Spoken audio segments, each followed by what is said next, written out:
Hello बच्चों, यहाँ पे मेरे का 5 to the power log x minus 3 to the power log x minus 1 equals to 3 to the power log x plus 1 minus 5 to the power log x minus 1 where the base of logarithm is 10.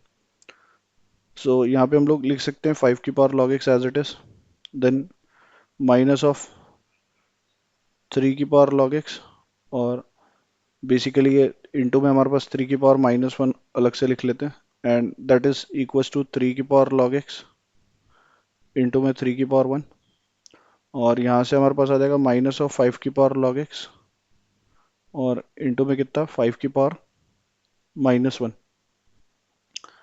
Now 5 की power log x के terms को एक तरफ collect कर लेते हैं. So 5 की power log x और माइनस ऑफ 1/5 5 की power log x.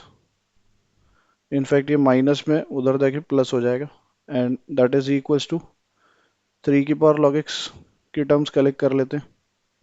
So we have 3 की पावर 1 और माइनस ऑफ 3 की पावर माइनस में उधर जाके प्लस हो जाएगा, राइट.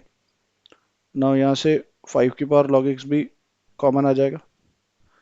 सो बेसिकली हमारे पास 1 प्लस 1/5 विच इज़ बेसिकली 6/5 और 3 की power log x 3 plus 1/3 so that is 10/3 हो जाएगा. नाउ यहाँ से अगर हम देखें तो 18/50 and that is equals to 3/5 की पावर में कितना है log x. नाउ यहाँ से हम इसको कैंसिल करते हैं. सो दैट इज 9/25 ये हो जाएगा हमारा, राइट.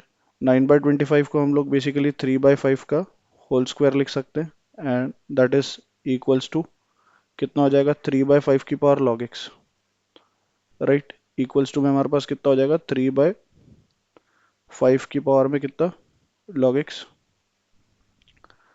नाउ बेसिकली यहाँ से अगर हम देखें तो बेस सेम है, पावर कंपेयर हो जाएंगे. सो 2 बराबर में कितना आ जाएगा log x और log का जो बेस है वो 10 है. सो लॉगरिथमिक फॉर्म को एक्सपोनेंट फॉर्म में कन्वर्ट करेंगे. सो x इक्वल्स टू कितना हो जाएगा 10 की power 2 and that comes out is what 100.